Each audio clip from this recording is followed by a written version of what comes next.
Estamos con ustedes y estamos saludándoles muy afectuosamente con nuestra prioridad en mantener a una sociedad muy pero muy informada. Ese puede ser el poder comunitario, ese desde luego que es el mayor poder del Estado y la sociedad ecuatorianos para lo que nos está ocurriendo, para contrarrestar lo que está ocurriendo.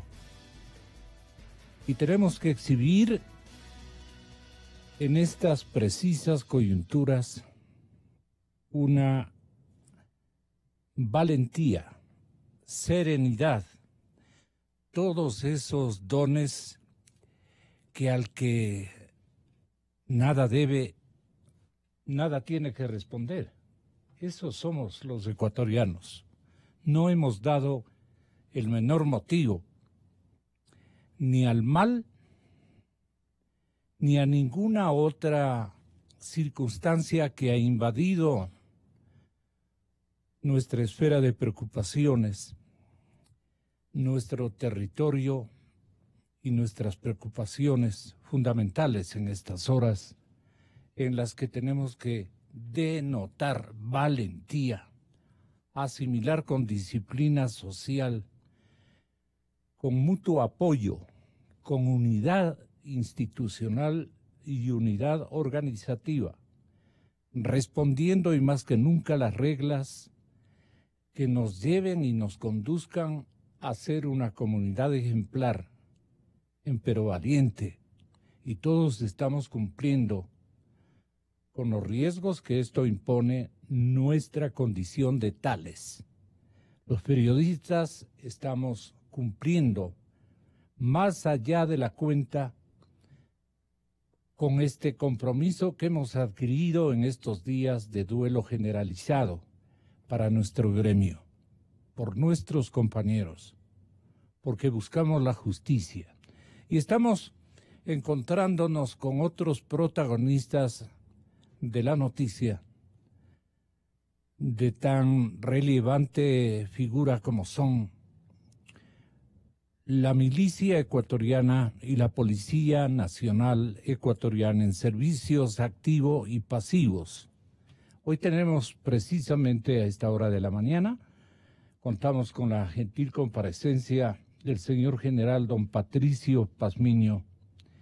Ya mismo estará con nosotros el jurista Rafael Ollarte. En Colombia tenemos importantes enlaces que le ruego especialmente por Ariel y por John, darle una predilección, una preferencia, porque ellos tienen algunas prioridades, pero ellos han estado siempre. John Marulanda, un abogado que conoce mucho del tema de la narco, ¿qué podríamos decir? La narcohistoria. John Marulanda es una de las personalidades colombianas en esta materia. Y también Ariel Ávila, a quien nos conseguimos esta víspera y va a ser nuestro comentarista e informante en esta jornada. ¿Cuál es el seguimiento y avance que está haciendo el gobierno contra la narcodelincuencia, el aparecimiento de grupos disidentes que todavía no se han presentado en el escenario, pero que sabemos que son muchos? ¿Qué conoce de la deplorable situación, no por efecto de la deplorable situación de desinformación de la ex Senacid? Esta es la Secretaría de Inteligencia que consumió, señor general don Patricio Pazmiño, no le cuento, importantísimos e ingentes presupuestos, pero que solamente han servido para negociados, en un secretismo impresionante, incontrolado por toda la institucionalidad, porque esta Cenacid era como el soporte de un modelo político. Igualmente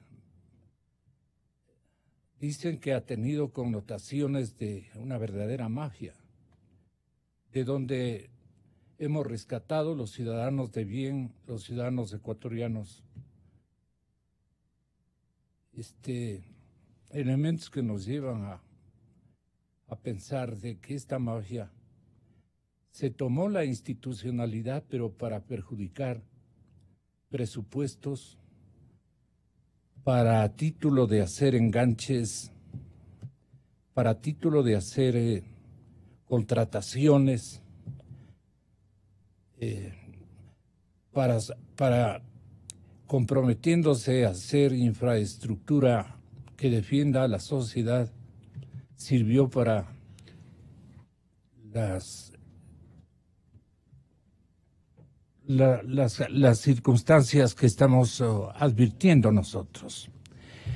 Bueno, general, le comienzo preguntando, ¿cuál es el seguimiento y avance que está haciendo el gobierno a la narcodelincuencia? ¿Por qué no nos dimos cuenta antes?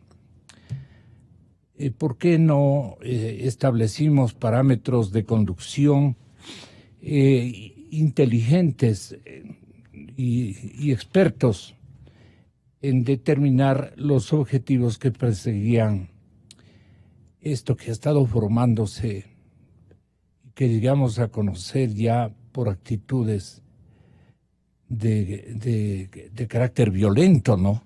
Entonces, esta es la primera interrogante que está formulándose la sociedad ecuatoriana. No tuvimos inteligencia, no tuvimos señales de alarma adecuados, o el estudio que ustedes venían haciendo institucionalmente como Policía Nacional estaban precisamente atrás de esta gente que se estaba organizando en línea de frontera, en contacto con sus homólogos en el territorio colombiano.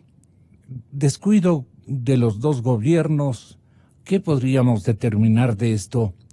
Y perdone por la forma como yo le estoy recibiendo, mi general Pazmiño, pero estamos ciertamente muy preocupados y dolidos por lo que viene ocurriendo en nuestro país. General, buenos días. Gracias, buenos días, licenciado. Primero agradezco la oportunidad de venir a este prestigioso medio de comunicación y de alguna manera poder aportar desde un punto de vista técnico con esta situación que enfrenta el país, en la medida de que lo que podamos decir aquí pueda ayudar a la solución o a la mejor gestión del problema que estamos enfrentando, un problema bastante complejo el que estamos enfrentando ahora y por lo tanto así de complejo, difícil de gestionar y difícil de solucionar. También quisiera, antes de referirme a la pregunta que usted me hace, rescatar parte de lo que usted ha dicho en su introducción. Yo creo que este momento el país necesita unión, necesita manejar este problema desde fuera de las ideologías o de las banderas políticos.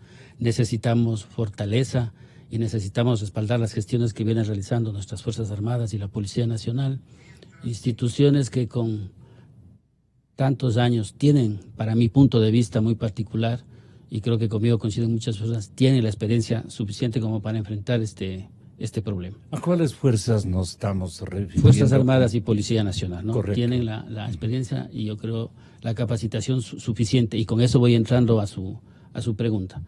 Lo que nosotros tenemos ahora en la frontera es crimen organizado que de alguna manera en determinado momento financió mediante actividades ilegales supuestas reivindicaciones políticas que tuvieron grupos subversivos como las FARC-EP, y que ahora, luego de que se ha firmado el proceso de paz y está encaminando, pues lo que se han quedado es con las actividades ilegales y ahora tratan de buscar una cubierta de trasfondo político para continuar con estas actividades. Así que yo creo que ahí lo que tenemos es simple y llana delincuencia organizada transnacional que está viviendo de los temas de narcotráfico. Ahora, ¿por qué peligrosa? Tal vez digo, la adjetivización que más se acerca a una realidad es que es tremendamente temeraria, digamos que peligrosa y bien financiada. uh-huh.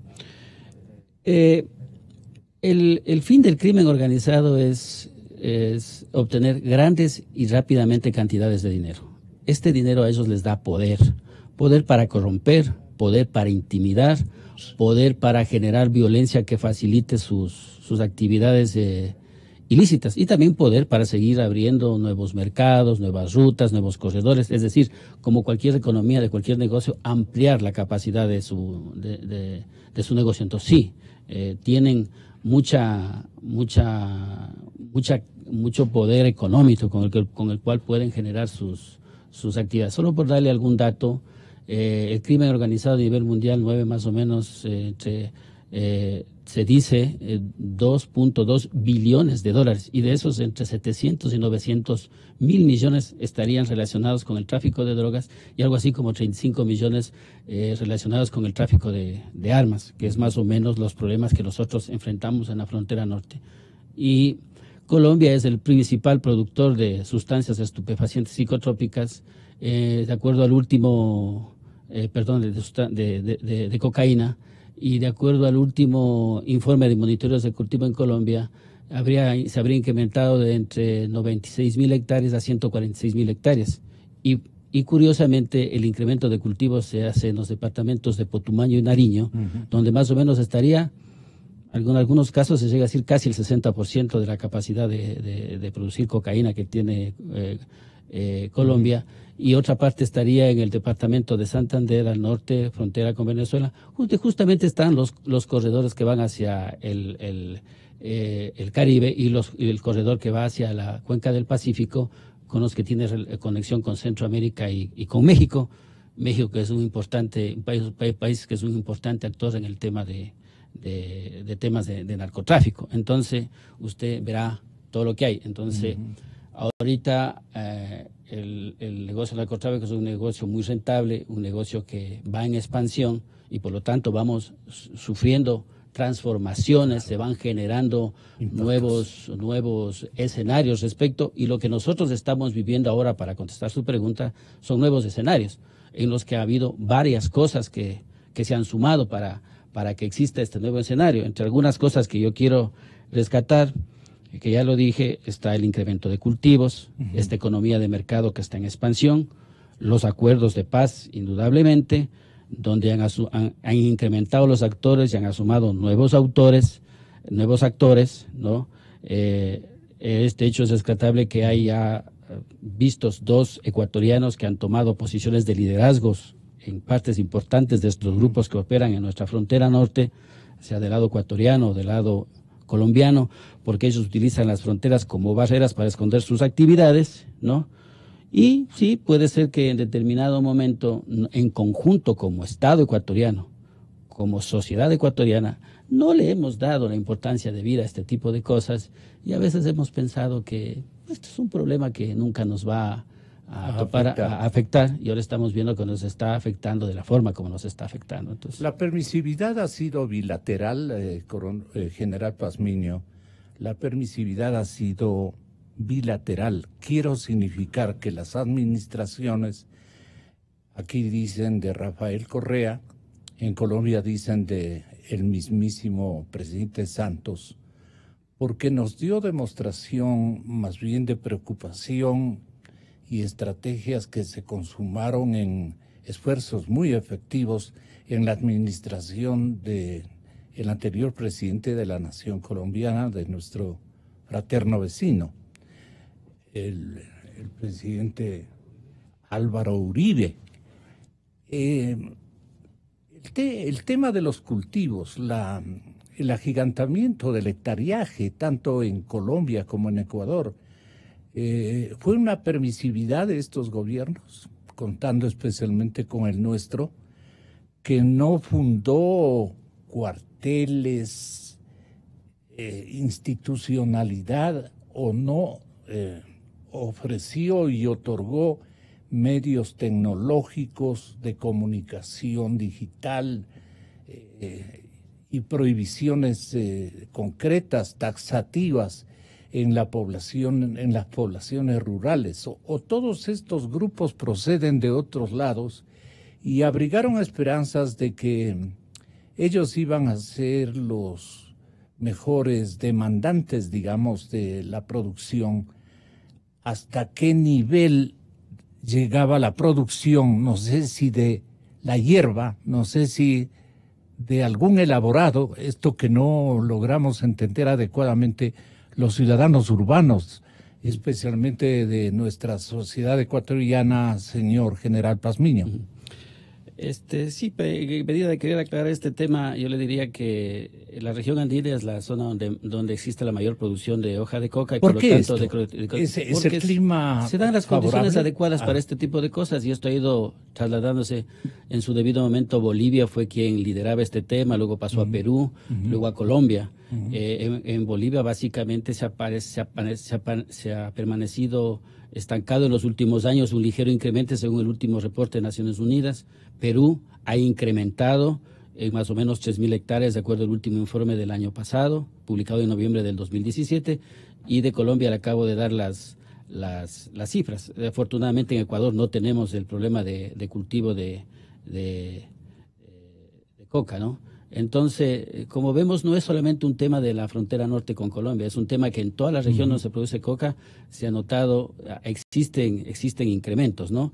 Del cultivo de hoja de coca. Nuevamente, yo vuelvo al tema que es un negocio rentable, un negocio en expansión y funciona como cualquier economía. Va a tratar de buscar siempre formas de ampliar su mercado y de hacer el negocio más rentable. Acuérdense que hace unos años atrás el paradigma de discusión era que si no hubiera consumidores en Europa o en Estados Unidos, se acabaría el problema. Ese paradigma luego de poco tiempo ha quedado desaparecido porque los países productores, los países de tránsito, ha incrementado el consumo. Hemos pasado también a tener el problema del consumo.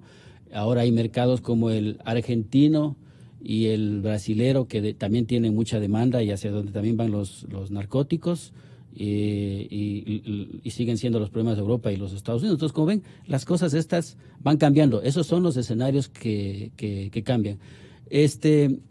Si nosotros vemos un histórico de las incautaciones de droga, más o menos desde el 2002, voy a hablar de la parte de Ecuador, más o menos en el 2002, 2003, las incautaciones eran por el orden de las 18 toneladas de droga.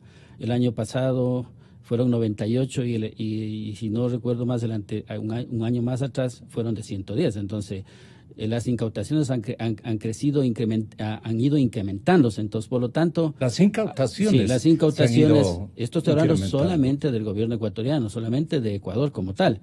Yo pienso que Colombia... Tal vez los técnicos colombianos que van a estar adelante nos pueden dar unas cifras más apropiadas al respecto. No quisiera entrar en un tema que puedo entrar a equivocarme. Entonces, por lo tanto, yo creo que hay que analizar todos los factores. Yo di algunos ya hace un momento respecto de este tema que nos han puesto en este escenario, porque solamente el conocimiento real de qué es lo que está generando el problema nos permitirá poner la respuesta adecuada. Si nosotros nos equivocamos en el diagnóstico, las respuestas van a ser equivocadas y por lo tanto no vamos a salir del problema. Usted se ha convertido espontáneamente y por escogitamiento de los nuevos oficiales de las policías ecuatoriano y colombianas que están cruzando jerarquías superiores en una especie de académico de esta circunstancia. Yo tengo en La Nación Colombiana y contamos los medios de comunicación ecuatorianos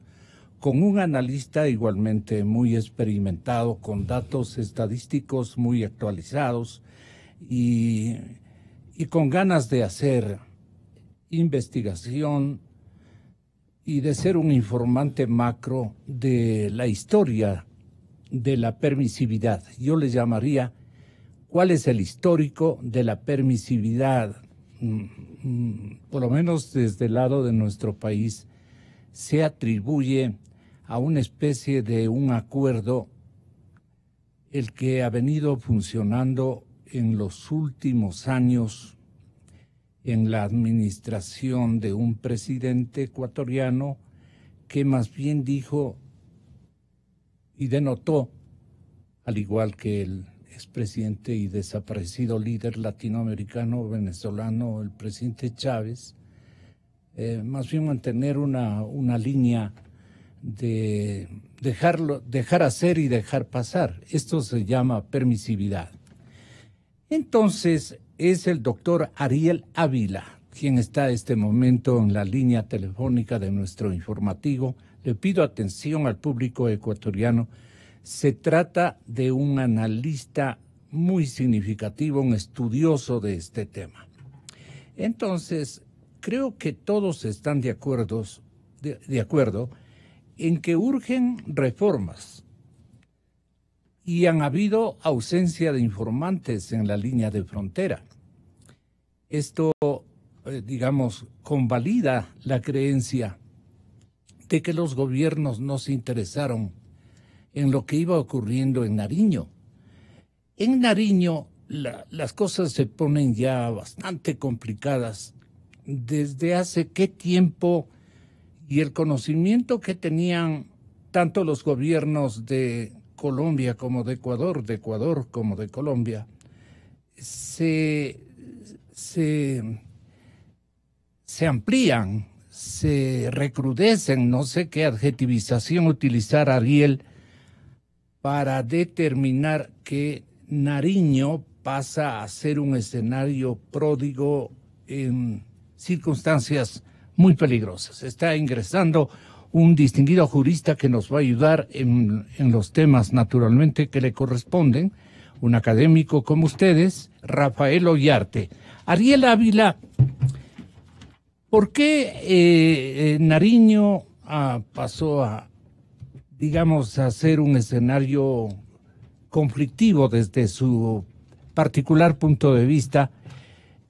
Y la provincia de Esmeraldas, igual que el departamento de Nariño, confluyen, digamos, a este objetivo con presencia de demandantes de hierbas y exportadores del mal, obviamente a través de playas colombo-ecuatorianas o ecuatoriana-colombianas, que es lo que tenemos como realidad este mismo instante.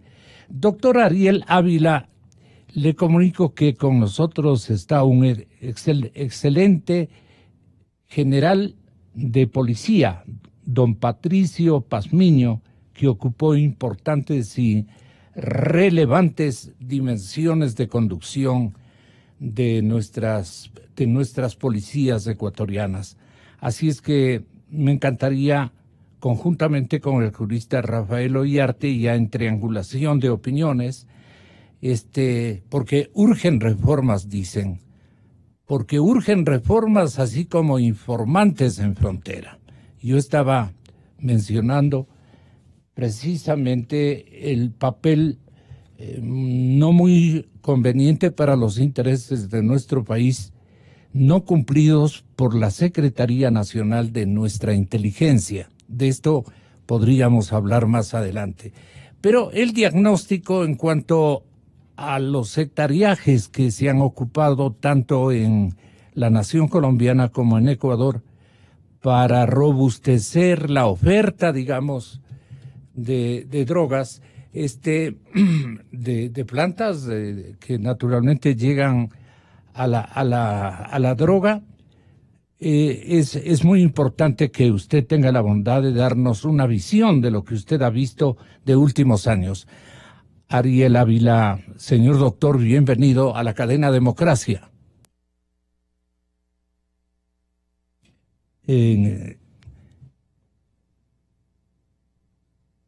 Creo que se cortó. Esta circunstancia y las novedades que estamos conociendo por propia voz de nuestros informantes, el señor general Patricio Pazmiño en servicio pasivo, pero de gran performance, configurando una especie de academia policial que ha hecho enorme favor a las nuevas generaciones de jefes policiales en nuestro país. Entonces, usted tal vez lo vino escuchando en el auto, lo que, digamos, diagnostica el señor general Pazmiño. Vamos a recibir de parte de Ariel Ávila desde Colombia algún otro conjunto de circunstancias que debemos conocer, manteniendo la necesidad de que hay que opinar con mucho cuidado, que es lo que nos están este momento. Incluso Francisco Huerta Montalvo construyó un comentario en este sentido el día de ayer en su columna Cañón del Futuro. Francisco Huerta decía: no cabe seguir diciendo más de lo mismo. Yo lo he venido haciendo por muchos años y el país está sordo. Oye durante el impacto del momento y después se dedica a cualquier otra cosa. Las malas noticias son buenas para los titulares, pero no para asumirlas en el manejo de los hechos cotidianos. Agrega Pancho Huerta: como desafortunadas fueron calificadas por algunos la verdad que perturba a los seres cómodos cuando se los obliga a tomar definiciones. Mis declaraciones de hace 10 años acá, a propósito de las investigaciones vinculadas al denominado caso Angostura, cuando me permití advertir que el país estaba en riesgo de convertirse en una narcodemocracia. En realidad, hace una década, Pancho Huerta nos hacía conocer. Seguramente usted, general, estaba en servicio activo todavía, general Pazmiño. Pero parece que apagó el celular el doctor Ariel Ávila. Bueno, que es muy talentoso. Le sigue insistiendo a ver si tenemos un poquito de fortuna en ese sentido. Le preguntaba, señor general Pazmiño, yo quiero tener información combinada de los dos escenarios que me parecen muy importantes para nosotros y para ellos también. Opinar con mucho cuidado, volver a la humildad en las opiniones y pensar en cuánto afectan el interés nacional cuando se las emite. Yo estoy incumpliendo con eso, con esa consigna que busca reconfigurar el propio Pancho Huerta, que antes, usted recuerda, y en este mismo medio de comunicación, él alegaba ningún compromiso mayúsculo de parte de nuestras instituciones en el tema que se estaba agigantando. No obstante, ha llegado a esta otra conclusión. ¿Qué le parece a usted? Yo quisiera comenzar diciendo primero que indudablemente se ven a la vista errores que se han cometido, ¿no? Respecto de este tema. Uno de esos yo mencioné hace un momento y decía posiblemente es que no le dimos la importancia debida a este tema. Y ahora estamos también tal vez cayendo en cuenta sobre la importancia que debió tener y deberá tener en el futuro temas como el crimen organizado. Naciones Unidas viene tratando esto desde más o menos los años 60 y ya deslumbraba la amenaza que significaba el crimen organizado para la democracia, para la gobernanza, para la paz, para el desarrollo de los estados.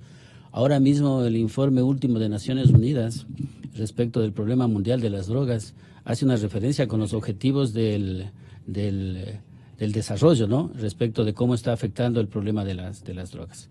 El otro tema es que nosotros como policía, o al menos en la época en que yo estuve en servicio activo, siempre tuvimos una adecuada coordinación con policía colombiana, con policía peruana, e incluso en momentos en que las situaciones políticas del país no eran así, los temas de la seguridad nos permitían seguir actuando. Dicho esto, yo creo que si algo se ha hecho frente al tema durante estos últimos tiempos es la verdadera institucionalización que tienen Fuerzas Armadas y Policía, que más allá de cualquier coyuntura política o visión que se tenga sobre el tema, siempre supieron salir por los fueros para cumplir con sus misiones legales y constitucionales, ¿no? Más allá que cualquier gestión desde el gobierno electo, o sea, pudiera haber afectado este tipo de cosas. Yo eso lo voy a dejar para el análisis político, pero desde el punto de vista técnico, sí, yo diría que hay que revisar las reformas legales planteadas, las leyes que se han implementado en el último tiempo, la Ley de Seguridad Pública y del Estado. Es evidente ahí que hay que hacer reformas, yo diría la más trascendental en este momento. El organismo técnico que administraba ese sistema desapareció, el Ministerio Coordinador.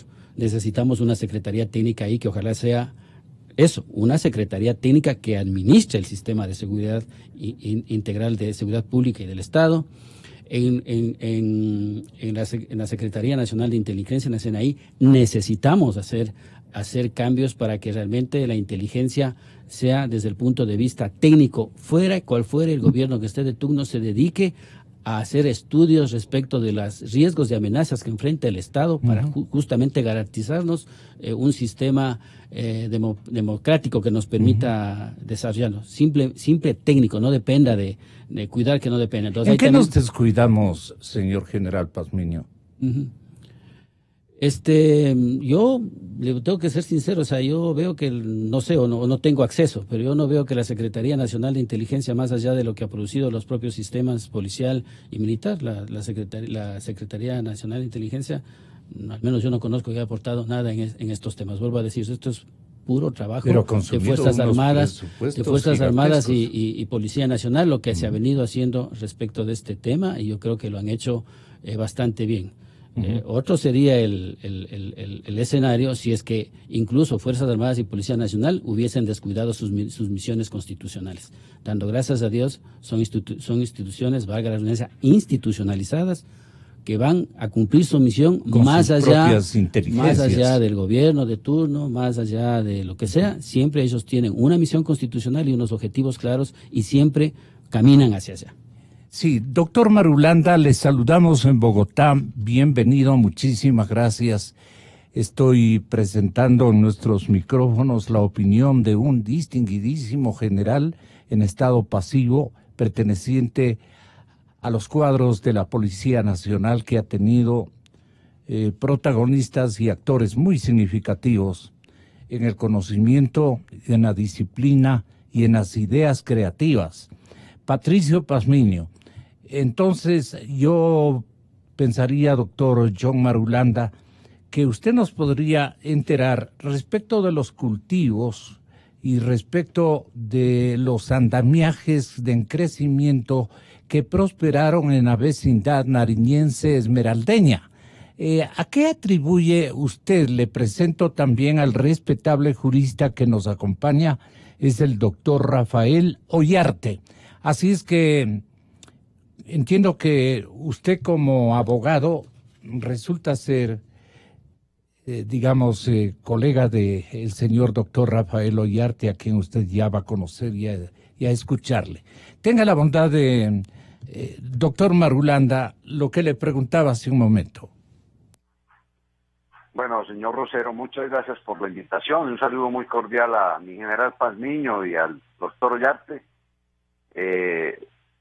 No he seguido el decurso de la charla que han tenido, pero yo quisiera aportar lo siguiente a la problemática que se está viviendo allá en la frontera.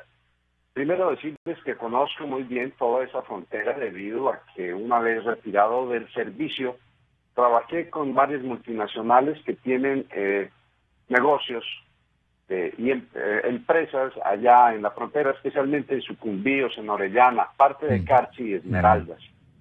Y por el otro lado conocía el lado, porque las mismas compañías tienen el mismo negocio, al otro lado los ríos San Miguel, Putumayo, y por supuesto por Nariño y demás. De modo que conocí durante 15 años en viajes casi mensuales la situación de seguridad, que era mi empeño, de esa región fronteriza.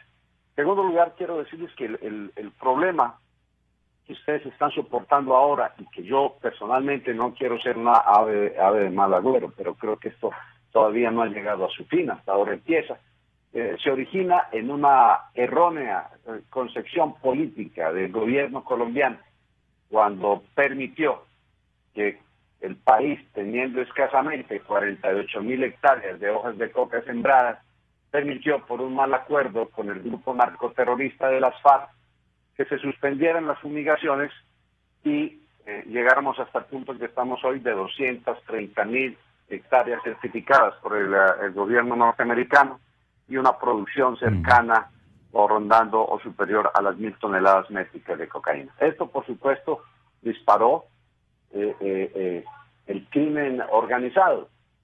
A pesar de que el grupo narcoterrorista de las FARC dijo haberse desmovilizado, la realidad es que nunca se comprometió seriamente con el gobierno del presidente Santos a desmantelar todos los cultivos que había ordenado a los campesinos hacer en regiones fronterizas. Que la situación que estamos viviendo en Colombia con la frontera con el Ecuador se duplica en la frontera con Venezuela y en la frontera con Panamá.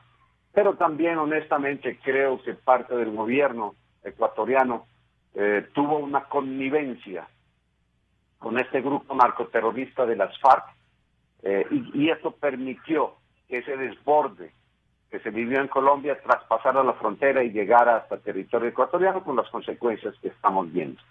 Ahora, quiero resaltar esto. Conozco de primera mano el profesionalismo, la dedicación del soldado y del policía ecuatoriano, y estoy totalmente de acuerdo con el señor general Pazmiño. Lo último que le alcancé a escuchar, más allá de los gobiernos de turno y los vaivenes políticos, las fuerzas institucionales de nuestros países, especialmente las fuerzas militares y de policía, tienen una tarea y una misión. Y he de decir que conocí de primera mano las advertencias previas que el mando militar en sus documentos, el mando policial en sus documentos le hizo al gobierno de lo que se venía para la frontera a raíz de los diálogos de paz con las FARC.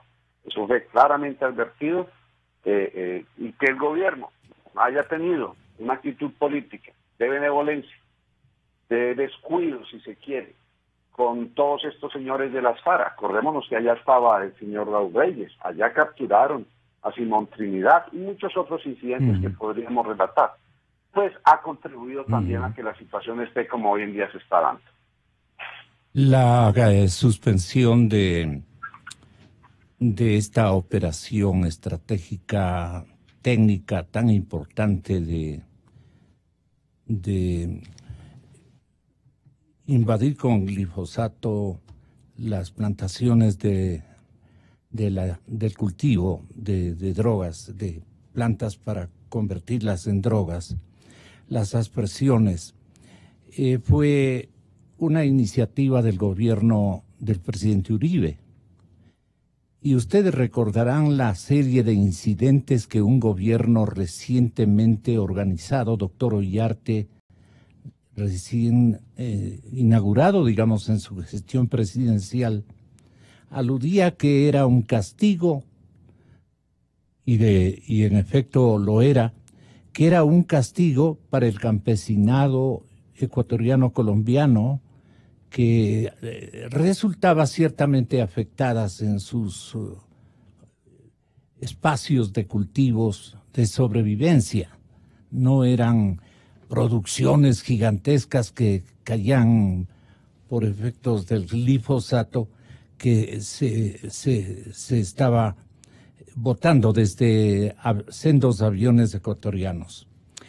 Y entonces el señor presidente Correa, animado en una amistad gigantesca con las FARC, había cogido dineros para su campaña. Eso quedó visualizado por la población ecuatoriana y la población colombiana, yo diría, doctor Ollarte, por el mundo, de que financió pues parte insignificante de una campaña en donde él después tuvo apoyos que no sabíamos de su procedencia, pero tenía cualquier cantidad de dinero, al igual que el resto de campañas. Yo creo que con harta diferencia a su favor. Entonces quedó enredado en el compromiso con las FARC de permisividad en algunos aspectos. Entonces el presidente Uribe, abusando de la vecindad, nos invadió en forma aérea, entró y bombardeó el territorio del ex segundo de las FARC, el señor Reyes. Y lo mató a él, mató a un sinnúmero de soldados de las FARC y destruyó ese campo cedido por el gobierno ecuatoriano de Correa. ¿Qué conclusión usted sacaría de todo esto, doctor Ollarte, como para hacer historia, digamos? Tenga la bondad, muy buenos días. General Pazmiño, el señor doctor, colega suyo, John Marulanda, en Bogotá, Colombia. Le escuchan. Buenos días, don Gonzalo. Es un privilegio para mí estar con usted, con el señor general don Patricio Pazmiño, con el señor doctor don John Marulanda y naturalmente con toda la tan directa audiencia de Radio Democracia. Mire, yo creo que en el diagnóstico hemos abundado, ¿no? Y en las razones por las cuales estamos en estas circunstancias también. La permisividad del gobierno de Rafael Correa con estos grupos yo creo que hoy día es más que evidente. Y lo mismo ha ocurrido respecto del gobierno Santos en Colombia. Ahora, estamos en una circunstancia harto grave porque una vez más la delincuencia le lleva no algunos sino muchos pasos adelante al Estado ecuatoriano y a su estructura. Eso creo que nos queda clarísimo. En eso las palabras sobran. Porque cuando usted le permite a la delincuencia cualquier endija o cualquier lado, pues ahí está la delincuencia. Eso es así. Mire, la actitud de los gobiernos es importante. Colombia ha tenido un conflicto que ya lleva 60 años, ni con acuerdo de paz. La cuestión se acaba, porque estas cuestiones no se ponen fin así nomás. El tema colombiano, y hay que aprender de aquello, porque también hay que aprender de la experiencia ajena. Hoy día ve uno a una Colombia con unas fuerzas militares muy poderosas, muy activas, con mucho entrenamiento, con mucho material. Eso no fue así siempre. Colombia tenía tradicionalmente unas fuerzas armadas muy pequeñas en proporción al Estado colombiano. Y eso originó que el conflicto se les vaya de las manos y que esta cuestión se te vaya 50 años. Esto no es gratuito, eso no es que ocurrió por gravitación espontánea, también son las fallas del Estado. Y eso no había ocurrido en el Ecuador. No es que, yo insisto, no es que en el Ecuador, por gravitación espontánea, no tuvimos un conflicto similar al colombiano o una actividad insurgente similar a la peruana. En el Ecuador la cuestión se manejó de un modo distinto. Y no me refiero precisamente solo y exclusivamente a la mano dura que se puso en el gobierno de Febres Cordero. Con todo y lo que se puede señalar y aplaudir y criticar de ese régimen, porque hoy día parece que la cosa es volver a discutir lo que se hizo el año 85 y 86 respecto de Alfaro Vive. Ahora, otra cosa es que tú en el año 2007 les hayas aplaudido y les hayas hecho monumento, ya. Bueno, eso aparte de mal ejemplo, genera también de parte del otro lado, del lado institucional, una suerte de, bueno, monumento para ellos y nuestros caídos, bien, gracias. Y lo mismo pasa con la ciudadanía en general, como que ahí los señores a veces eran unos tipos cariñosos que nada hacían, idealistas no más. Bueno, pero eso es otro tema. En el Ecuador, la guerrilla no se produjo, no porque fuéramos buenos o porque Dios cuida a sus animalitos, no es así.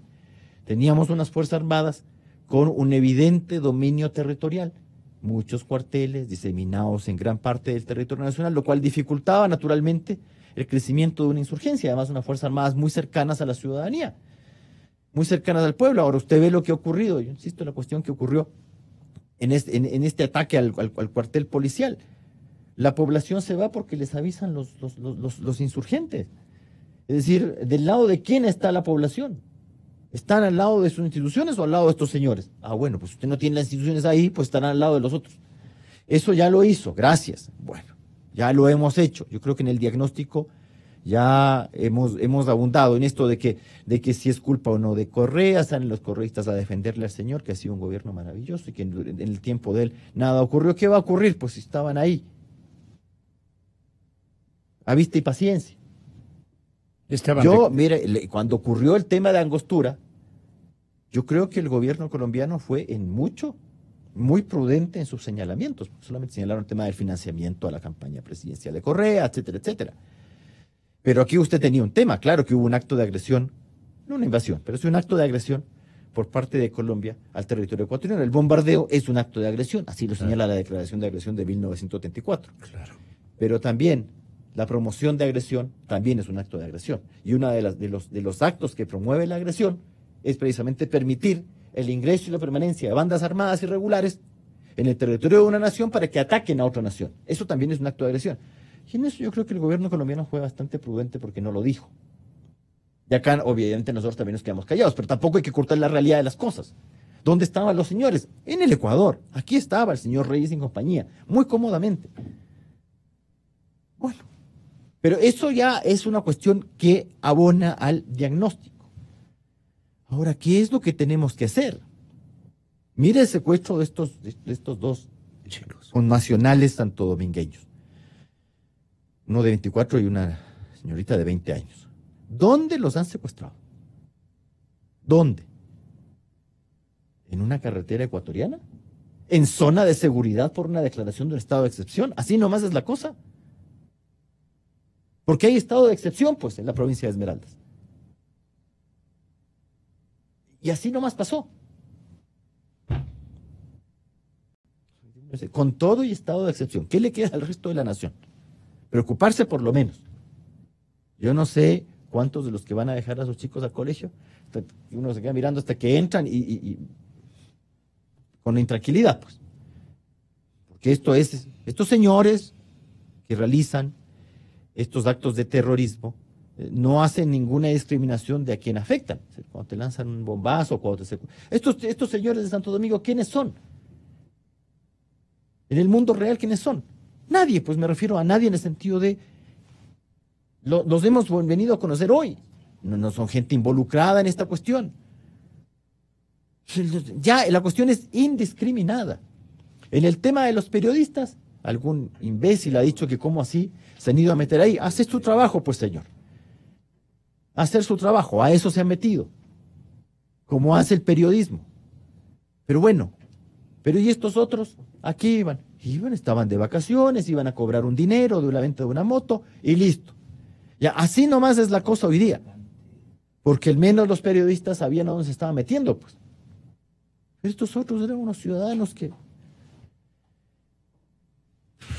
Evidentemente, cuando usted sale a la calle no ha de creer porque está arriesgando ni el pellejo ni la libertad. Eso es lo que ha pasado en zona de seguridad. Ahora, ¿cuáles son las soluciones que se plantean? Porque ya hay que comenzar con las soluciones. Estamos muchos pasos atrás de esta delincuencia organizada. ¿De qué se ha hablado? De crear una unidad, pues, judicial contra la delincuencia organizada. ¿A usted qué le parece? No, me parece una cosa muy enternecedora porque... Porque usted, para tener jueces, que los debe tener ya, bueno, ya hágalo. Supongo que no será una cosa de ponerle a una unidad judicial contra el crimen organizado y lo hemos arreglado todo. Y le ponemos, porque, oye, si tú tienes casos de terrorismo, tienes que tener jueces que tienen una formación en esos casos de terrorismo. Los tienes dentro de la función judicial, porque supongo que sacarán de ahí, no será una cuestión de como los concursos, no sé, de la Corte Nacional, en que vamos todos al concurso y sin especialización, porque vamos a llenar salas y el concurso es el mismo. Pues supongo yo que será una cosa dirigida a tener jueces contra el terrorismo, no letreros, no edificios. Pero para eso requiere investigación del delito, pues porque le tienen que llevar, pues, a los procesados. No es que el juez los lleva, no es que el juez investiga, el juez juzga. Bueno, ¿y la fiscalía? Quiere una fiscalía, porque nosotros tenemos una fiscalía contra el crimen organizado. Pero esa fiscalía contra el crimen organizado es contra el crimen organizado de terrorismo y estas cosas, o más bien se dirigía a los delitos económicos. Recuerda que era la fiscalía que dirigía la doctora Diana Salazar. ¿A qué aspecto se derivó esa fiscalía contra el crimen organizado? Sí, muchos casos de delincuencia económica. ¿Y los aspectos del terrorismo están ahí? Porque requiere aquello. ¿Ya? Vea, hay que tomar los casos de otras naciones que han vivido estas experiencias terribles, ¿no? España. Y verá que ETA no era las FARC. ETA no era las FARC. Hay un buen libro de la doctora Araujo sobre el tema ETA, sobre el terrorismo en España, que explica muy bien estas cosas. Ahora, en la Audiencia Nacional Española existe pues una unidad contra el terrorismo y en la Fiscalía existe una unidad contra el terrorismo. ¿Las tenemos en Ecuador? Eso es lo que tenemos que conocer. Yo creo la unidad judicial contra el crimen organizado, pero necesito funcionarios competentes pues que estén ahí. No es cosa de nombrar nomás. Y necesita usted en la Fiscalía funcionarios especializados en materia de terrorismo. Ahora, nosotros lo que estamos viviendo acá es un caso de narcoterrorismo. Así es. La narcoguerrilla. Así es. ¿Cuál es nuestra política antidrogas en Ecuador? ¿Se dirige a aquello o a otra cosa? Al simple tráfico. Que no digo que el Ecuador lo haga mal, porque no lo hace mal. Pero ¿es contra eso o contra el tráfico tradicional? Te paso para sacar por los puertos. O sea, ¿estamos preparados para un tema de una narcoguerrilla o para el narcoterrorismo? Los secuestros que estamos viviendo son secuestros. Los secuestros de los periodistas con su posterior muerte y ahora el desafortunado secuestro de estos dos connacionales. Bueno, ¿la unidad antisecuestros de la policía nos sirve para esto o no? ¿Tenemos? O sea, ¿es para eso? Porque una cosa es el secuestro común y silvestre y otra cosa son estos tipos, pues. Otra cosa son estos gallos. Ojalá fuera así. ¿Acaso la Dinaced con las desapariciones nos sirve para esto? O sea, ¿lo que tenemos nos basta o tenemos que comenzar ya a ponernos serios y comenzar a estructurar los órganos? Ahora, respecto al terrorismo, más que jueces, usted lo que requiere es policías y militares especializados y una inteligencia especializada en esa materia que es tan compleja y tan complicada. La cosa no se puede ir de las manos. Hay países, claro, hay países que tienen experiencia en esto. España, Estados Unidos, supongo yo, y creo que así será, aceptaremos la colaboración de esas naciones. Porque lo otro, también hay ahora el espectro de decir, yo no sé qué hacer, pero no quiero que se haga lo de Colombia ni lo de México. Bueno, no. Eso yo también puedo decirlo, pues. Pero la cosa es harto compleja. Lo que estamos viendo en el Ecuador es una cuestión muy, muy compleja. Y nos ha cogido mal parados. General Pazmiño. Sí, yo pienso que igual hay que pasar ya del diagnóstico a ser un poco propositivos respecto de lo que hay que hacer. Y desde luego en este tema no hay receta escrita, ¿no? Claro. O sea, en tema de lucha contra el crimen organizado los casos podrán ser parecidos, pero ninguno es igual. Y por eso es otra de las razones por qué se los califica como complejos. ¿Qué es peor y qué es mejor para nosotros? ¿Estamos a tiempo? ¿Tenemos una buena inteligencia? ¿El descuido? ¿Dónde ubica usted, general? Claro, es parte del diagnóstico que ya hemos demorado. Ya hemos hecho. Bueno, ahora, la proposición para esas falencias. En líneas generales de acción, ¿no? La reforma, que no siendo lo fundamental es para mí lo importante, porque para mí no es un tema de leyes, es un tema de que existan las leyes y se las aplique de manera adecuada. En ese sentido, a mí me parece que el doctor Royarto aquí ha hecho un tema importantísimo que yo lo tenía aquí anotado. O sea, el tema es que tiene que cambiar la forma como interactuamos las instituciones, ¿no? O sea, no podemos tener una unidad de policía que lucha contra el crimen organizado, llámese del tipo narcotráfico, pero el rato que tiene que entrar al sistema de judicialización, tiene que hacerlo con cualquier fiscal o con cualquier juez, ¿no? Es importante que los tres actores, fiscalía, justicia y policía judicial, se articulen de mejor manera en este tema, de tal manera que tengamos enfoque en estos tipos de cosas complejas que vamos a tener que enfrentar. Antes se hacía así.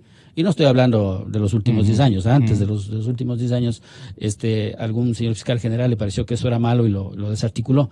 Teníamos fiscales exclusivos para secuestro, para narcotráfico y para ciertos delitos que en esa época eran los de preocupación, pero eso se Se anuló. Se anuló, se desarticuló. Yo creo que nuevamente hay que volver a pensar respecto de que los tres pilares deben estar debidamente articulados respecto del fenómeno delincuencial que vamos a enfrentar. Segundo, yo creo que se hace necesario trabajar sobre la prevención. Y todos los regímenes internacionales, todas las convenciones internacionales hablan respecto del tema de la prevención, ¿no? Sí. Entonces, yo Perdón, pienso general, es que se me ocurre como público, que soy también, este intermediario, esta interrogante, ¿qué mala fortuna ha tenido con fiscales nuestra república? No, nada, yo creo que el trabajo entre policía y fiscalía es bastante bien, bastante bueno, más allá de los obstáculos Pero propios del sistema. Usted está indiciando que desbarataron o desmantelaron, digamos, o sea, yo lo que dije es que se quitó una forma de articulación para poner otro. Eso, bueno, pues que creo que quien estaba en esa época pensaba que no era lo adecuado para que las cosas funcionen de mejor manera. Para mí, un error. Yo creo que el tiempo nos está dando la razón a quienes en su debido momento dijimos que no era lo adecuado hacer este tema. Y no quiero dar nombres porque no viene al caso, porque yo pienso que las personas en general hay que asumir que lo hacen todo de buena fe, más allá de eso, o con buenas intenciones. ¿De buena fe? Yo creo que sí. Yo creo que sí. Bueno, en todo caso, lo segundo es lo preventivo. O sea, otra cosa que no estamos hablando en la frontera norte es el abandono que tiene el país ahí, ¿no? Y yo no sé si alguna vez hicieran un estudio respecto de cómo se mueve la economía en la frontera. Yo no sé cuánto está produciendo la agricultura, la ganadería, en qué están concentrados los principales negocios en frontera. Me parece que solo prestación de servicios, hoteles, restaurantes, transportes. Sus jóvenes, ¿a qué se dedican? Entonces, ¿qué es lo que está generando economía en frontera? Entonces, debemos entrar allá a hablar no solo con temas, sino políticas sociales. Esto debería estar acompañando este momento, políticas sociales, políticas económicas, políticas agrarias, apoyar el emprendimiento y todo lo demás. También lo dice el informe mundial de las Naciones Unidas, que la mejor forma de enfrentar el problema de las drogas no es solamente con el tema militar o policial o con las medidas represivas, sino que tiene que entrarse desde un punto de vista de lograr que la población sea menos vulnerable a los tentáculos del crimen organizado. Bueno, luego está la parte disuasiva, ¿no?, que es donde haremos nosotros presencia, Fuerzas Armadas y Policía, como lo están haciendo ahora, para evitar que se produzcan en la medida que se puede evitar, porque ahí hay un estado de emergencia, pero no hay un toque de queda, ¿no? Porque la gente tiene que seguir movilizándose, y mientras la gente siga haciendo sus actividades, siempre serán susceptibles. Es bien difícil que en medio de un poblado donde se mueve todo el pues tengamos la capacidad de, creo que ni aquí ni en ninguna parte del mundo, la capacidad de determinar quién es el delincuente y quién es el ciudadano común y corriente que está ahí y puede pasar cualquier. Deberíamos apuntarle a eso, pero resulta ser bastante complejo y difícil hacer ese tipo de cosas. Bueno, todas las medidas disuasivas, ¿no?, que hay que hacer y para enfrentar todo el tema de la actividad criminal. Y luego, la inteligencia antidelincuencial. Yo reparo en este tema, inteligencia antidelincuencial. Y la diferencia de la inteligencia antidelincuencial de la inteligencia pura es que la inteligencia delincuencial trabaja conforme las normas del debido proceso. Código Integral Penal. Todo tiene que estar debidamente judicializado y todo en conocimiento de un fiscal y de un juez que dé el debido. Ahí es donde urgen reformas. Debido proceso. Ahí es donde hay cosas que habría, hay cosas donde yo creo que porque han sido desactivadas algunas normas que fueron construidas con buen propósito, pero que volvieron a un estado de inercia. Ya, la cooperación internacional es fundamental. Es un tema global, no es un tema local, y por lo tanto nosotros aquí aclaro, hay que ¿Cómo nos podría ayudar? Por ejemplo, Colombia, estuvo hace un momentito en la televisión el señor embajador de Estados Unidos. ¿En qué nos puede ayudar la Unión Americana institucionalmente hablando? La cooperación se hace en varios aspectos, ¿no? Capacitación, intercambio de experiencias, intercambio de información, casos, investigaciones conjuntas, o sea, abarca un amplio espectro. Entonces yo pienso que en todo eso nos puede ayudar cualquiera de los países que tiene experticia en este tema. Entonces, decía yo, la cooperación internacional, aplicar la Convención de Nassau para la asistencia judicial recíproca, de tal manera que podamos localizar identificar y capturar a los líderes de estas organizaciones criminales y ponerse a disposición de la justicia, como decía yo, con el debido proceso. Y otra cosa que es fundamental, ¿cuál es el fin del crimen organizado? Dinero, plata. Eso, te había dicho yo en un principio, les da poder. Tenemos que buscar las reformas y dar las herramientas necesarias para negarle al crimen organizado el producto de su actividad lícita, porque el dinero es lo que le da poder. Si nosotros nos pasamos capturando cargamentos, cabezas y líderes de las organizaciones criminales y todo lo demás, pero su dinero sigue intacto, pues tendrán la capacidad de seguirse recomponiendo, reorganizando, una cabeza reemplazará a otra, un corredor a otro, un conductor a otro, porque el dinero lo compra todo, ¿ok? Entonces, y en ese tema yo me pregunto, ¿cuánto tiempo estamos esperando una ley de extinción de dominio en el Ecuador? Una ley de extinción de dominio es fundamental en el Ecuador, ¿no? La diferencia de una ley de lavado de activos, una ley de extinción de dominio, es que la ley de extinción de dominio es tan drástica, y así lo recomiendan los organismos internacionales, que ante la simple no justificación de su patrimonio, simplemente está extinguido el dominio. Es ahora aquí el objeto de la investigación, es el que tiene que justificar por qué lo tiene o por qué no lo tiene. Así de fuerte es esta ley. Alguien dirá que eso atropella derechos, que se va contra esto, se va contra el otro, pero frente a las amenazas que tenemos que tomar decisiones fuertes. Yo creo que una ley de extinción de dominio se hace, pero urgente en el Ecuador, y claro, siempre habrá que respetar las reglas del debido proceso y las reglas para hacer este tipo de cosas, pero tenemos que ir generando mecanismos que nos permitan quitarles, decomisarles, incautarles en Colombia todo el producto de la actividad ilícita. Eso realmente hace una afectación fuerte al crimen organizado.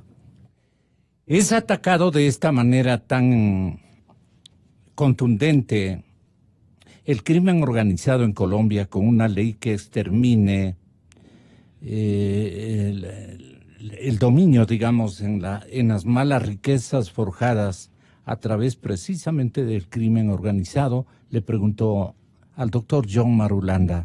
¿Qué nos dice John? Gonzalo, mi general Paz Niño, doctor Yarte, sí, en Colombia existen unas leyes severas que se han venido aplicando, pero ustedes pueden corroborarlo, no han sido lo suficientemente efectivas para por lo menos contener el problema. Yo quisiera hacer el siguiente comentario. El tipo de enemigo, llamémoslo así, que estamos enfrentando, no solamente en Colombia, particularmente en Ecuador, que estamos entre hermanos ecuatorianos, sino en toda América Latina, se llama crimen transnacional organizado. Lo que están viendo ustedes ahí en la frontera, todo lo que está pasando, este episodio, no solamente es de un señor con X alias, disidente de las FARC, que aprendió de las FARC a hacer esas barbaridades, y que parece que es ecuatoriano, de Esmeraldas, que sabemos que dentro del grupo que manejan más ecuatorianos, pero básicamente son colombianos que están al narcotráfico. Ahí hay una presencia activa de capos de los carteles mexicanos. Y ya tenemos ese crimen transnacional organizado con intereses económicos, criminales, que van más allá de los intereses que pueda tener un grupo meramente ecuatoriano, un grupo meramente colombiano, ¿no? Es un grupo combinado, pero ahí están involucrados ya los mexicanos, que son los que comercializan el 90% de la cocaína que entra a los Estados Unidos, que se produce en Colombia y que sale a través del Ecuador. Y hay involucrados capos brasileños, como lo hemos comprobado en Colombia. Primer comando de la capital, el grupo de crimen organizado más grande de América Latina y más poderoso, que está tremendamente activo en Bolivia, otro productor de cocaína, también en Perú, en Colombia, y no me cabe duda que debe estar por los lados del Brasil. Pero no solamente la presencia de esta gente que organiza, que maneja el negocio de una manera transnacional, global, sino las facilidades, la situación económica y las facilidades transnacionales de la tecnología que permiten que el lavado de activos sea, y escúchenme la redundancia, muy activo.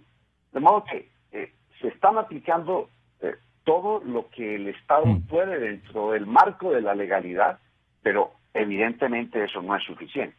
En el caso particular que nos ocupa en el día de hoy, es vital, es de vida o muerte, entrar en estrecha colaboración con los demás países involucrados en esto. Hay que crear una alianza regional, más allá de los conceptos patrióticos que se tengan, de los conceptos de nacionalidad y de respeto por cada país, pero aquí tiene que haber una alianza mínima de México, Colombia y Ecuador, porque es que eso es lo que estamos viendo ahí. Aquí el Ecuador tiene que conectarse con la UIAS, la unidad de fiscalización de dineros ilegales, porque el lavado, ustedes lo saben, en el Ecuador es sumamente fuerte, el lavado de estos activos, que es lo que permite que el negocio siga. Hay que, gústenos o no, hay que colaborar, hay que pedirle la colaboración a los norteamericanos. Fíjese usted lo que se acaba de pasar en Colombia.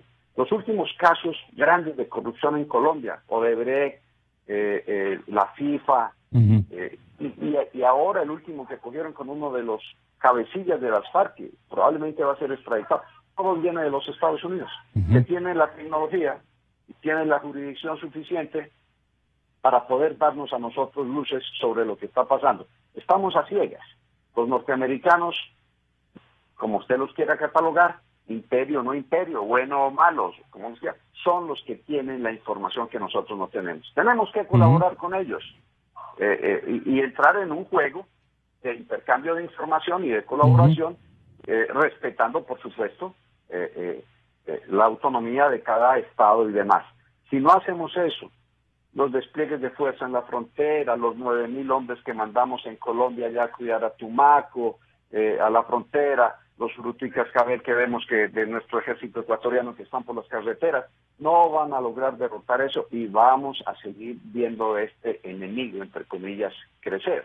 De modo que el primer paso que hay que hacer es ponerse en contacto con los entes a nivel Estado de Venezuela, de México, de Colombia, ustedes ecuatorianos, llamar al Brasil, crear un interés común, empezar a pedirle a los norteamericanos que colaboren. Ayer lo decíamos, la base de Manta tenía controlado eso desde ahí, que es un problema de orgullo nacional, es un problema de soberanía nacional. Bueno, discutamos eso, porque es que se nos está acabando la soberanía en manos del crimen transnacional organizado, no solamente el Ecuador. Estas son las consecuencias.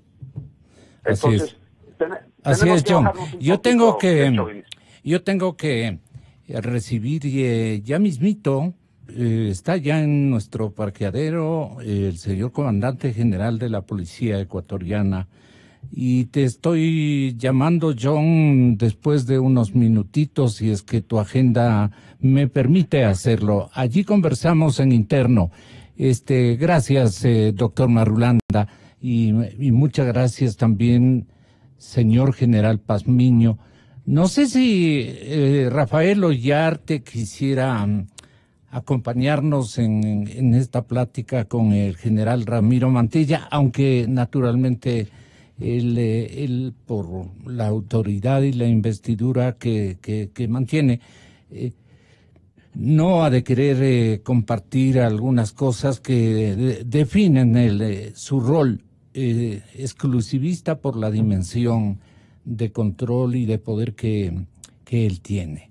Sin embargo, doctor Rafael Ollarte, ¿qué debemos preguntarle a la Policía Nacional y al señor general Mantilla? Con la venia del general Mantilla, que como ciudadano, como jurista, que en qué le debemos apoyar la sociedad ecuatoriana, debemos apoyarle a la Policía Nacional y especialmente a su comandante en jefe, comandante general.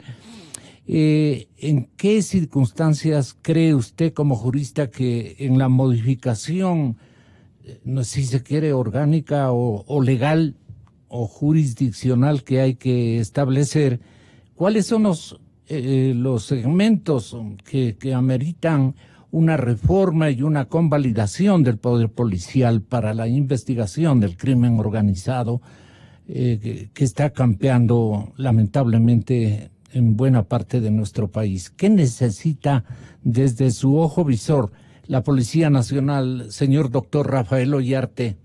Tenga la bondad. Lo primero que hay que considerar es que hay que tener cuidado con el placebo, es decir, con esta intención de darnos una sensación de seguridad. A veces se cae en la tentación de aquello. Por ejemplo, decretar el estado de excepción. Ya, listo. Eso no te soluciona las cosas, si es que tú no vas a tomar las medidas adecuadas. Hemos visto que a la frontera están llegando carros militares, helicópteros. Bueno, eso como que a la gente le da una sensación de seguridad, pero eso no mata el tema, pues. Insisto, los dos secuestrados con estado de excepción y zona de seguridad y todo, ahí están secuestrados. Esto de crear una unidad judicial contra el crimen organizado, bueno, es decir, nos están dando unos placebos que hay que tratar de evitar, porque luego eso le genera a la población en realidad mayor desilusión de las cosas, como que las cosas que te dicen que van a funcionar no funcionan. ¿Y las reformas? Cuidado también con el tema del simple cambio de ministros. Que no es que yo, naturalmente, con la canciller no es santo de mi devoción, pero soltar los fusibles, eso no te va a arreglar nada tampoco. Otra cosa es que tú digas, yo tengo gente más competente, sí, pero el simple hecho de decir, ya les hemos soltado estos tres, Navas, Zambrano y Espinosa, y listo. Esos son placebos. Pero hay medio gabinete, dicen los críticos, al presidente le dicen y le advierten, usted tiene mitad de correístas y mitad de morenistas. Estoy de acuerdo. Entonces no se ensambla adecuadamente, no es porque hay mucha gente desde el gabinete que se dedica a tapar las cosas. Sí, pero eso no es el principio y fin de las cosas. Tenemos que decir como es parte ciudadanos de las cuestiones. Hoy día tenemos 2 secuestrados. Los padres piden que vuelvan y que vuelvan vivos. Es natural. Cualquiera que a nuestros hijos, Dios no lo quiera, les pasara algo así, uno pediría a toda costa que esa gente vuelva. Ahora, ¿qué te está pidiendo el guacho? Que le dejes libres a sus 13, incluyendo a su sobrino. Es decir, ¿puedes hacer eso? Entonces resulta que los ecuatorianos hoy día somos moneda de cambio. Eso somos. Somos unos tipos que podemos servir para el chantaje. Ni siquiera somos secuestrados, ahora esta gente ya no son secuestrados, son rehenes. Porque no es el tema de las FARC que secuestraban a la gente, claro, y la mantenían a cambio de un rescate o de cualquier opción por años. No, estos señores te tienen como rehén. Si tú no cumples en tantas horas, les pegamos 4 tiros y se acaba la cuestión. Es decir, estás muy lejos ya de ser un simple secuestrado. Ahora, ¿con qué recursos humanos contamos? Señor comandante general de la policía, naturalmente en la policía. ¿Con qué recursos materiales contamos? ¿Tenemos la tecnología? ¿Tenemos los elementos? Naturalmente no nos va a decir que no los tenemos, pero bueno, habrá que ver si en la realidad de las cosas, una cosa es lo que uno le dice al público y otra cosa es la realidad, ¿no? Tampoco todo se puede soltar. Pero, ¿los tenemos realmente? ¿Tenemos esas posibilidades? Yo no digo que seamos israelitas, que ojalá lo fuéramos, que tuviéramos un grupo que vaya, los rescate de esos dos y, perdóneme, neutralices a esos tipos. Ya. He utilizado la palabra suave nomás. Neutralizarlos. Que me caigan mis amigos de los derechos humanos. Porque ya la cosa ya como que ya no está funcionando. Uno decía, ojalá tuviera algo así. Bueno, ¿lo tenemos? Creo que no, pero espero no ser tan indelicado, ¿no? Mire lo que estamos haciendo. Aparece el presidente del Consejo de la Judicatura, se pone capa de héroe y nos dice que han suspendido ya a unos jueces que han otorgado un habeas corpus, que dieron la libertad a unos señores involucrados en estos temas. Ya, le suspendemos a los jueces que han otorgado el habeas corpus. ¿Y si la detención era ilegal, bonito? Esos jueces tenían que mirar para otra parte. ¿Y la causa? No, pues con eso no llego a ninguna parte. Entonces la cuestión es, dígame nomás que aquí la cosa es, si tú no tomas decisiones que son públicamente aceptables, pues como juez te mueres nomás. El tema de la ley de extinción de dominio, sí, es necesaria. Esa la presentó, yo recuerdo, Washington Pesantes. La mayoría de AP la gaveteó. Era una ley que traía las penas del infierno, pues. Claro. ¿Quiénes neutralizaron ese...? La mayoría de Alianza País, era la mayoría. Ahí se presentó el proyecto de ley de extinción de dominio. Ahí quedó. No, muy peligroso. ¿Para quién, pues? Desde la Asamblea Constituyente se presentó un primer borrador. Ahí quedó. Pero claro, una cosa es que tengas la ley y otra cosa es que apliques la ley. Si aquí la cuestión no es solamente tener las leyes. Vea, el mejor incentivo al delincuente no es pues que tú tengas un código integral penal con las penas del infierno. ¿Por qué esa persona delinque? ¿Por qué? Porque sabe que no le van a aplicar la pena. Ni siquiera va a ser juzgado, ni siquiera va a ser investigado, tal vez nunca se sepa quiénes fueron. Esa es la garantía de la delincuencia. Ahora, si tú ya comienzas investigando, persiguiendo, juzgando y condenando, la cosa puede ir cambiando. ¿Tenemos eso? Gracias, doctor. Señoras y señores, el comandante general de la Policía Ecuatoriana, Ramiro Mantilla, en contados instantes, buscando la verdad. Gonzalo Rosero. Credibilidad incuestionable. Inicio de espacio promocional y publicitario. Pay les presenta un homenaje a los niños. Celebramos a los niños con todos los zapatos para niños